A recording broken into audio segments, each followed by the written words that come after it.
Just letting you guys know that if you see spelling mistakes when the children are counting, it's intentional. Smiley face. Plan A. Threaten the children roses or red violets or blue. I love my vacations, and if you talk to me before I get one I will smack you. McKenna looked over it with appreciation, before turning to 4 demons at her feet, aka, her children. They were staring up at her with adoring eyes, and although she loved them with all her heart, she wanted, no needed, this vacation. The past few years, she had been at the beck and call of her 2 sons and 2 daughters, ages 5 to 10. She had been peed on too many times to count, barfed on more times than she would have liked, been frazzled, frustrated, and embarrassed more than she would ever care to be, and even though in her heart of hearts, she loved every minute of it, she was ready for a vacation. She had wanted to go to Curacao for the longest time, and had decided she would as soon as possible. The only problem was breaching the subject to her 4 kids. So far, it was presenting a problem. Hence the plans. And the blatant threat hidden in a card for Children's Day. If one didn't work, she had a lot of backups.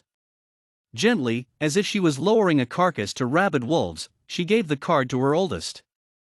Shouting, screaming, clawing, and biting ensued, as each one wanted to read the card first. McKenna sighed as the torn pieces of paper fluttered to the ground. There went Plan A. Plan B, hide from the children. Okay. Count to 1,000.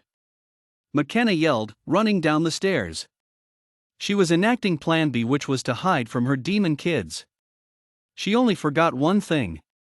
They were ages 5 to 8, they didn't know how to count to 1,000. 1, 2, 3, 4, 14, 20, 20, 14, 35, 60, 17, 70. Her 3 oldest started chanting, each one trying to outcount the other. 420. Her youngest interrupted, and then it was chaos. From her hiding place in the linen closet, McKenna facepalmed. Plan B? Shot to hell. Back to the drawing board it was. 60, 14. Oh, for the love of dash, McKenna grumbled, standing up and walking out of the closet. Her kids trampled down the stairs, jumping on her. We found you. You weren't hiding properly. Her oldest, Michael, said, gleefully prancing around. Yes, you did.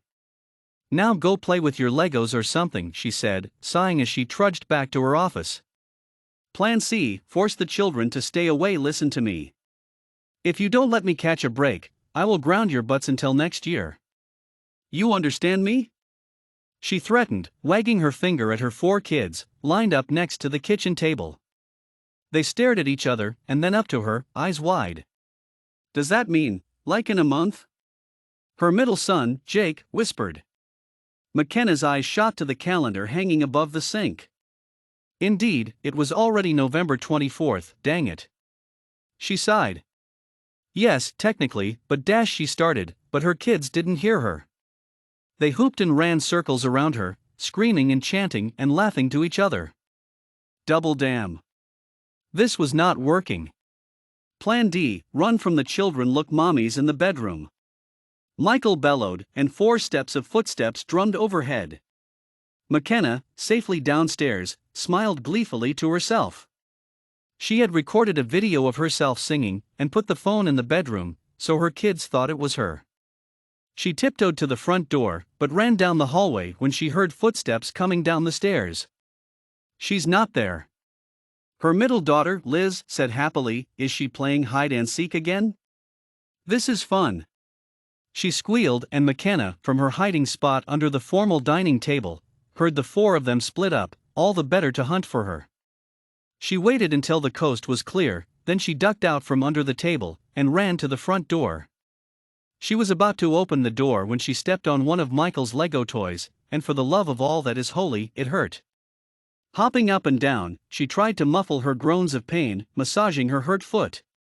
It wasn't even the big piece, it was a small one that just stuck to her painfully. She was plucking it out when she fell over the umbrella stand, crashing to the floor. Her kids fell silent, and she held her breath, hoping, praying, damn. They ran down the stairs. Mommy!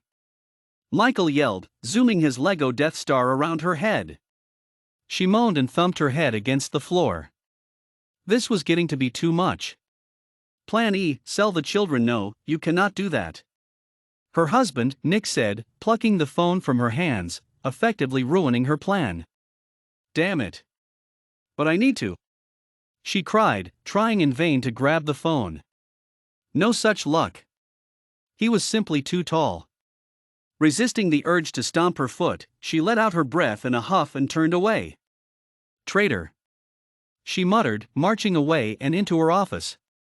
Time for Plan F. Which is F for frick. It's already come to the sixth backup plan. Plan F, make the children dash mommy, we have a surprise for you.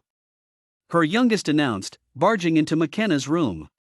She looked up from her notepad full of scratched out plans for Operation Escape and narrowed her eyes on the package in Julia's hands. What's that? She asked cautiously. For all she knew, it could be another prank. We got you some etching, Julia proclaimed, handing over the envelope. With all the grace of a starving grizzly, McKenna ripped open the paper. Gasping, she drew the tickets out of the envelope and read the details. You got me plane and hotel tickets to Curacao? She whispered reverently, looking at Julia. Her daughter giggled. Of course, mommy. Well, daddy hipped, but we all saw how you wanted a vacation, she said. McKenna sat back in her chair and giddily twirled around. This was why she splurged and got the swivel chair. For moments like this. She laughed, her mind filled with images of hot rock massages, spa days, sleeping in, and the endless hours on the beach. Curacao, come to mama. McKenna leaped up from her chair and pressed a kiss to Julia's hair. Thank you, thank you, thank you, she chanted, racing out the door, almost flattening her other 3 children, all of whom were pressed up to the door, listening in on her conversation. Laughing, she gathered them all to her and kissed their foreheads. You don't know how excited I am, she said, laughing. Running into the kitchen, she jumped on Nick and hugged him tightly, almost knocking him over. I take it you're excited? He asked, chuckling. She nodded so hard, her neck hurt. And look, you didn't have to sell our children to get it, he added. She grinned. It almost came to it, she admitted, and they both smiled at each other. Well, what are you waiting for? Go pack, he said, and she jumped off him and ran upstairs to their room.